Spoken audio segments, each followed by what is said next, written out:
For investigation 2.3, you need to find the density of 3 irregularly shaped objects.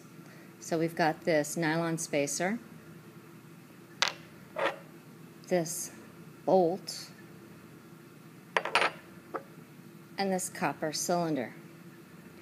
In order to find those, we need to know the formula for density. We know the formula for density is mass divided by volume equals density. So the first thing we're going to do is get the mass for these items.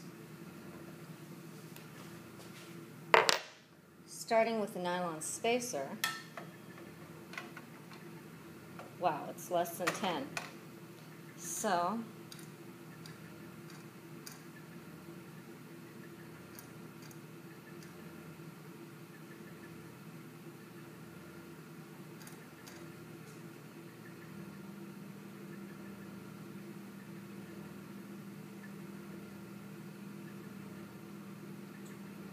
the nylon spacer has a mass of 6.5 grams.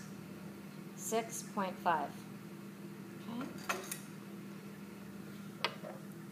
The aluminum, or I don't know if it's aluminum, the bolt.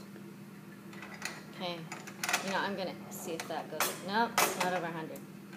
Okay, I know it's over 40, 50, no, 60. Oh, 60. So we go back to the 50.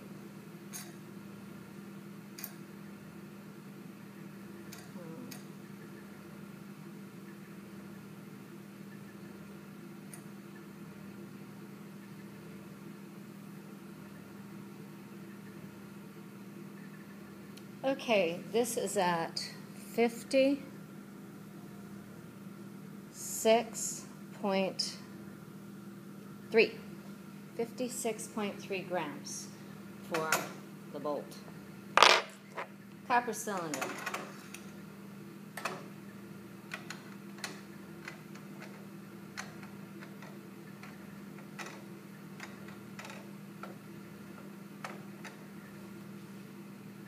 So it dropped at 60, take it back to 50.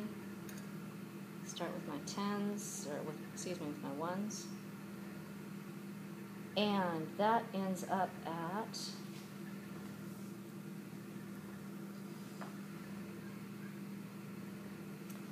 $55.6. So the mass of the copper cylinder is 55.6 grams.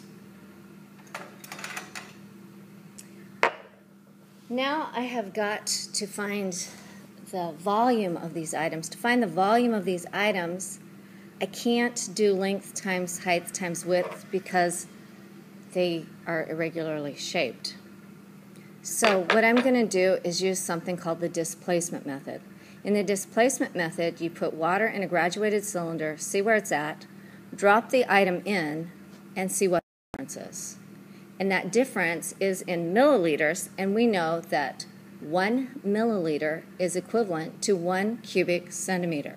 So I'm going to go fill up the graduated cylinders.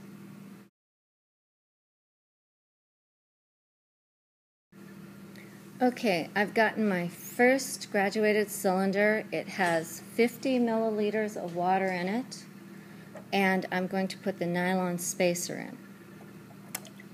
I'm going to tap it a couple times to make sure to get any bubbles out of that nylon spacer.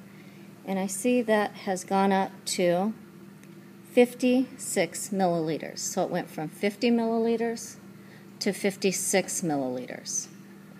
Okay, for the bolt, I actually put it up at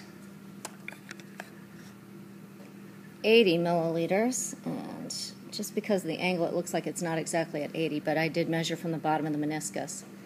And that I put that at 80 because it needs to be taller than the bolt itself. So I'm going to drop the bolt in, and we're going from 80 milliliters to, and again, we've got bubbles. We'll shake it a little, get rid of the bubbles. That went to 87 milliliters. With the copper cylinder, I went back to 50 milliliters because 50 milliliters is so easy to work with. And so I've got the copper cylinder. We're at 50 milliliters. drop it in. Hope nothing breaks. And that goes up to 50, that went to 57 milliliters. So that's at 57 milliliters, from 50 to 57.